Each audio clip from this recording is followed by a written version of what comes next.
20 जनवरी को दुनिया की सबसे बड़ी सुपर पावर को नया राष्ट्रपति मिल रहा है।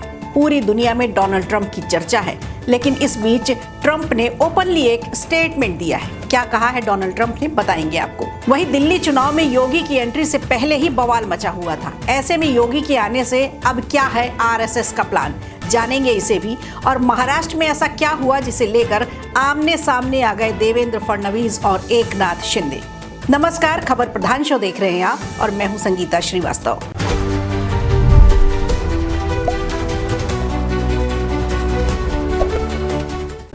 डोनाल्ड ट्रंप एक ऐसा नाम जिसने सत्ता संभालने से पहले ही पूरी दुनिया को हिलाकर रख दिया।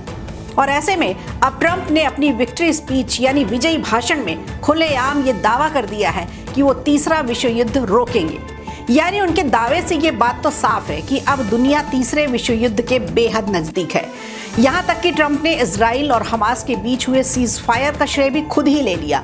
उनका कहना है कि ये ट्रंप इफेक्ट है। वैसे उनका क्रेडिट लेना भी बनता है, क्योंकि उनके चुनाव जीतने के 3 महीने के अंदर ही गाजा में सीज फायर हो गया। ट्रंप ने यूक्रेन में जारी जंग और मिडिल ईस्ट के देशों में फैली अराजकता को रोकने की भी बात कही है। यहाँ तक कि इशारों ही इशारों में उन्होंने जनता को कुछ रोड मैप भी बता दिया। उन्होंने कहा है कि सोमवार को उनकी शपथ के बाद अमेरिकी पतन के 4 साल का अंत हो जाएगा।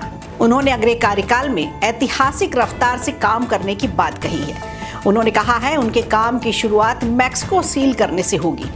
आपको बता दें, ट्रंप का ये भाषण कैपिटल वन एरिना में हुआ। 20,000 लोगों की क्षमता वाला ये एरिना खचाखच भरा हुआ था। इसके अलावा बड़ी संख्या में लोग कड़कड़ाती ठंड के बावजूद बाहर खड़े रहे।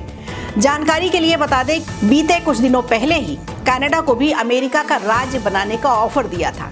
इसके साथ ही उन्होंने एक AI जनरेटेड इमेज को भी साझा किया था। इमेज थी पनामा कैनल की, जिसके ऊपर अमेरिका का झंडा लगा हुआ था।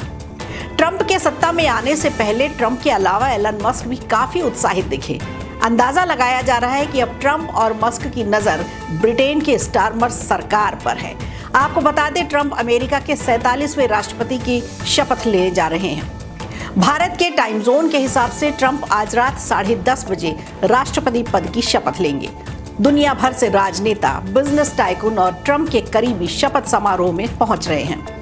पहले यह समारोह खुले आसमान के नीचे होने वाला था, लेकिन ट्रंप ने तूफान की आशंका को देखते हुए बंद ऑडिटोरियम में यह कार्यक्रम रखा है। और ऐसा लगभग 40 साल बाद हो रहा है कि किसी अमेरिकी राष्ट्रपति का शपथ ग्रहण समारोह व्हाइट हाउस के कैपिटल बिल्डिंग के अंदर होगा। सुरक्षा को देखते हुए करीब 25,000 सिक्योरिटी पर्सनल तैनात किए गए हैं। पूरे इलाके में CCTV कैमरों से नजर रखी जा रही है। देखने में ये पूरा नजारा ऐसा लग रहा है मानो किसी देश के राष्ट्रपति का शपथ ग्रहण समारोह नहीं, बल्कि वॉशिंगटन में नई सेना की छावनी बनने जा रही है।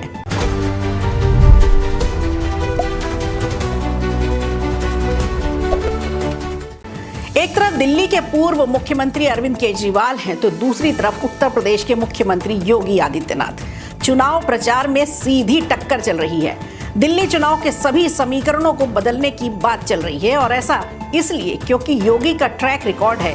एक नारे से ही सत्ता से लेकर सिस्टम तक सारे समीकरण बदल देते हैं। योगी के एक नारे पर सीधा निशाना है अरविंद केजरीवाल का। अरविंद केजरीवाल ने कहा है योगी कोई फैक्टर नहीं, यानी शुरुआत केजरीवाल की तरफ से हो चुकी है और अब बारी है राउंड 2 की, जिसमें जवाब देने के लिए योगी आदित्यनाथ की बारी है। स्टार प्रचारकों की लिस्ट में योगी का नाम आ चुका है।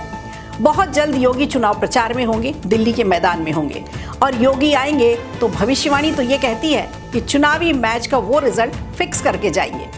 लेकिन अब अगर योगी आएंगे तो उनके साथ RSS भी आएगी, क्योंकि ऐसा देखा जा रहा है कि कई बार मोहन भागवत मोदी से नाराज हो जाते हैं, लेकिन योगी आदित्यनाथ से नहीं। जिसमें इस बार के चुनाव में कहीं ना कहीं RSS भी यही चाहेगी कि अगर इस चुनाव में भाजपा जीतती है तो ये बात भी तय है कि RSS को ही इसका श्रेय मिलेगा।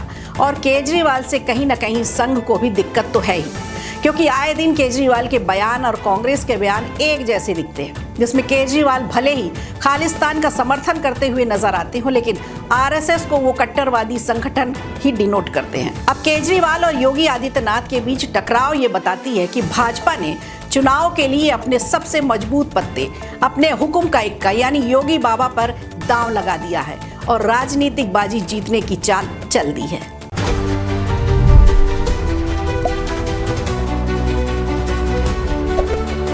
महाराष्ट्र में मुखिया की परिभाषा लगता है अभी तक तय नहीं हो पाई, क्योंकि महाराष्ट्र में कमान को लेकर भाजपा और शिवसेना आमने सामने है। दरअसल महाराष्ट्र में नई सरकार का गठन हो गया है और मंत्रालयों के बंटवारे के बाद कामकाज भी चल रहा है, लेकिन महायुति में विवाद का नया विषय छिड़ गया है। रविवार को ही देवेंद्र फडणवीस के नेतृत्व वाली सरकार ने नासिक और रायगढ़ जिलों में प्रभारी मंत्री नियुक्त करने के आदेश जारी किए, जिस पर अब स्टे लगा दिया गया है। इस फैसले के खिलाफ एकनाथ शिंदे की लीडरशिप वाली शिवसेना के समर्थकों ने सरकार के फैसले से नाराजगी जताई है। शिवसेना का कहना है कि प्रभारी मंत्री के चयन में पारदर्शिता और समानता रखी जाए।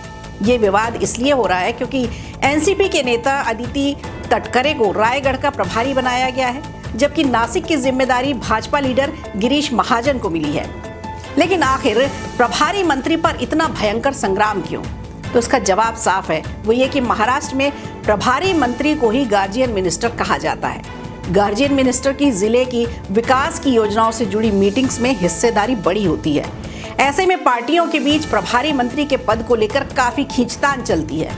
जैसे ही जानकारी मिली कि प्रभारी मंत्री का पद भाजपा और एनसीपी के खाते में चला गया तो शिव सैनिक भड़क। शिवसेना को उम्मीद थी कि भारत गोगवाले को रायगढ़ का प्रभारी मंत्री बनाया जाएगा, जबकि नासिक की कमान दादा भूसे को मिलेगी, लेकिन ऐसा हुआ नहीं और इसे शिव सैनिकों को लगा कि उन्हें इग्नोर किया जा रहा है। अब देखना होगा कि महाराष्ट्र के गेम्स ऑफ थ्रोन में और क्या क्या नया मोड़ आता है। इस मामले में फडणवीस और एकनाथ शिंदे कब एक होते हैं। तो खबर प्रधान में आज के लिए इतना ही। दीजिए इजाजत, नमस्कार। वीडियो अच्छा लगा हो तो लाइक कीजिए, शेयर कीजिए और कमेंट बॉक्स में हमें जरूर बताइए।